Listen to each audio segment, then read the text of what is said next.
In the modest home perched at the farthest edge of Opobo Town, Stella stood at her kitchen window, fingers curled around a warm ceramic cup of tea. Steam curled upward, fogging the lower part of the glass.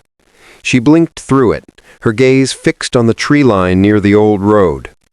Her face held the quiet softness of a gentle soul, warm brown skin and a subtle dimple that appeared on her left cheek when she exhaled. But her eyes told a different story. Deep, tired, and haunted, they held secrets she had guarded for years. Behind her, Sharon's school uniform was neatly folded on the dining table. The house seemed prepared for the day ahead, but Stella wasn't. A sudden slam upstairs made her clothes rise. Another morning. Another storm waiting behind the fragile calm. She climbed the stairs slowly, each step weighted with thread she could not shake. When she reached Sharon's room, she found the 7-year-old curled on the edge of her bed, arms wrapped tightly around her waist. Her hair was a mess around her face, and her uniform lay untouched beside her pillow. Sharon had always been quiet, reserved in a way that extended beyond mere shyness, but this silence felt heavier, older, carved from a place no child should know. Stella sat beside her, brushing a stray curl from her daughter's forehead. "Talk to me, my darling," she whispered. Sharon didn't look up. Her small fingers twisted the corner of her bedsheet anxiously. Stella coaxed gently, and after several minutes, a trembling murmur finally escaped the child's lips. "I heard them again," she whispered, a tremor in her voice. "The whispers." Stella stiffened. "Whispers?" Sharon nodded. "But it's not like someone speaking. It feels like memories, but they're not mine." The words struck Stella with chilling familiarity. A coldness slid down her spine. She forced a steady breath, masking the rising panic beneath a practiced calm. "What did they say?" she asked. Sharon swallowed hard. "They called me by a name I don't know." Stella felt her heartbeat falter. "You probably had a dream," she said quickly, too quickly, and Sharon noticed. She folded in on herself, sensing the lie in her mother's reassurance. Stella pulled her into a hug, though her arms trembled. The silence in the room pressed against them, thick and alive, as if the walls themselves held their breath. Downstairs, the kettle clicked off. Outside, a crow landed on the fence and stared into the window. Stella pretended not to see it. Meanwhile, across Opobo Town, the small hospital stirred with energy unusual for early morning. Nurses paused mid-step. Patients turned their heads, and a wave of murmurs rippled down the corridors like wind through tall grass. Dr. Ken had returned. A decade had passed since he last walked the polished floors of Opobo General, yet he moved through the hallways with a familiarity that seemed to draw every pair of eyes. He had changed, older, steadier, broader in the shoulders, his once boyish charm now hardened into something quiet and resolute. But there was a storm behind his calm, a heaviness that clung to him like a shadow. "Dr. Ken?" a nurse gasped, nearly dropping the files in her hands. No one told us. You're back?" Ken gave a small smile. "Just arrived last night." "It's been so long." "Longer than I planned," he murmured, offering a polite nod before continuing onward. Whispers chased him down the halls. "He looks different. I heard he left after. Do you think she knows he's back? The woman the one from years ago? The one with the child?" He heard every whisper, pretended he didn't. Even Dr. Mabel, the hospital's director, sensed the weight he carried as she welcomed him into her office. Though she smiled warmly, her eyes lingered on him with quiet understanding. "It's good to have you back, Ken," she said, gesturing for him to sit. He did not sit. "You're not here for work," she said gently. "Are you?" He looked past her, through the window where the morning sun had barely broken the clouds.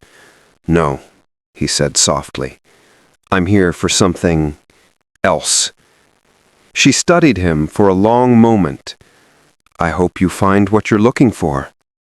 He wasn't sure he would. He wasn't even sure he deserved to. Later that day, the marketplace hummed with life. Vendors called out prices, smoke rose from food stalls, and women bargaining for tomatoes argued as if the survival of the world depended on it. Children ran between tables, clutching small bags of poof-poof, while older men gathered beneath an ancient almond tree to discuss football and politics. Stella moved through the stalls as she always did, smiling politely, deflecting pitying looks, and buying only what she needed. Opobo was a place where gossip traveled faster than wind. Some pitied her, some judged her, some whispered about her daughter. She had grown used to the noise. She avoided Mrs. Bellow's stall entirely. That woman's eyes were sharp as a hawk's beak and twice as piercing. But before Stella could escape into the quiet of the far stalls, she felt it. Someone watching her. She froze. Slowly, she looked up. Across the market, standing still amid the bustling crowd, was Ken. A decade vanished in a heartbeat. He looked older, yes, but achingly familiar. His gaze met hers with a softness that unraveled her insides. Something fragile, buried deep within her, cracked. Her basket slipped from her hand. Tomatoes spilled across the dusty ground. Ken stepped forward instinctively. Stella stepped back. Her breath trembled. Her pulse pounded in her ears. Then, without a word, she turned and fled. Ken didn't follow. He simply watched her go, a single question burning in his chest. Is she still mine? That evening, the sky rolled into gray clouds. The wind picked up, howling across roofs and rustling coconut trees like restless spirits. Stella found Sharon on the porch steps, hugging her knees to her chest, her small sandals abandoned in the dirt. "Sharon?" Stella called softly. She did not respond. Stella sat beside her. "I know you're upset about the morning. You heard him today, didn't you?" Stella's breath hitched. "Who?" "That man in the market." Stella's hands trembled. "Sharon, You care more about everyone else, but you don't hear me." The words pierced Stella like a blade. "Sharon, why did he look at you like he knew me?" She whispered. Stella froze. She had no answer, or rather, she had too many. The truth she tried to bury for years was clawing its way back to the surface. Sharon stood abruptly and walked inside, leaving Stella on the porch with nothing but her guilt and the rising wind. Night fell heavy. Later, Stella walked past Sharon's bedroom and saw the door ajar. The air inside felt cold, unnaturally so. Sharon stood in the middle of the room, staring at the corner, just staring, as though something invisible whispered from the shadows. "Sharon?" Stella whispered. Her daughter didn't move. "What are you looking at?" Her voice was hollow. "Why do you hear everything except me?" Stella's heart broke a little more. The next day at school, Sharon asked her teacher a question that unsettled him deeply. "Does Dr. Ken know me?" The teacher hesitated. Sharon stared ahead, eyes far older than her years. The whispers were beginning to find their voice. By afternoon, Opobo's gossip machine whirred into full chaos. Mrs. Bellow stood in the center of her stall, retelling Stella's encounter with Ken to anyone who would listen. Speculation flew like scattered grains of rice. Meanwhile, at the clinic across town, Ken sat at his desk replaying the brief moment Stella had looked at him. His hand trembled as he unfolded a letter from his pocket, the old letter Sharon had given him, the one Stella had written years ago but had never reached him. His eyes blurred. Everything he believed about her disappearance had been a lie. He rose abruptly, fueled by grief, anger, and a fierce need to know the truth. He needed answers, and there was only one place to find them. In Stella's kitchen, mother and daughter sat facing each other in a fragile moment of honesty. "Sharon," Stella whispered, "tell me everything you've been hearing." Sharon hugged her knees. "It's not voices. It's like someone else's memories inside my head. Someone who is afraid. Someone who is calling my name, but not my name." "What name?" Stella whispered. Sharon shook her head. "It's too hard to say." Before Stella could respond, a knock shook the door. She flinched. Sharon's hand found hers. The knock came again, firm, familiar. Stella swallowed, stood, and opened the door slowly. Ken stood in the rain, breathless, drenched, trembling. Sharon stepped beside her mother. She refused to hide. Ken's eyes fell on the child first, a painful softness flickering across his face. Then he met Stella's gaze. "I think it's time you told me everything," he said quietly. Stella stepped aside. He entered. The house felt smaller, heavier, as if holding its breath. Ken removed his wet jacket. Sharon watched him with a mixture of curiosity and unease. Stella braced herself against the kitchen counter. "What happened to us?" Ken asked softly. "What did they do to you? Why did you disappear?" Stella's knees weakened. She closed her eyes. The truth spilled out, not perfectly, not in order, but raw and trembling. She told him about his father's threats, about the lies spun by his sister, about being told Ken no longer wanted her, about the fear, the pressure, the manipulation. "And the letter," Ken whispered, "the one you wrote." She said, "I wrote many letters. Only one got out, and I prayed it would reach you." "It didn't," he said, voice breaking. "Not until yesterday. Sharon gave it to me." Sharon lowered her eyes, tears welling. Stella's hands covered her mouth. "Ken," she sank into a chair, devastated. "They tore us apart. Not fate, not distance, people." Stella sobbed. Sharon's tears flowed too, realizing she had spent years carrying shadows that were never meant for her. Ken turned to her slowly, trembling. "Sharon," he whispered, "I'm your father." She looked up, her voice small and broken. "Why didn't you come for me?" He swallowed hard. "I never knew you existed." Her silence shattered him. Storm clouds gathered outside, thunder rumbling across Opobo like an ancient beast stirring. Inside the house, anger, truth, grief, and clarity poured out in waves.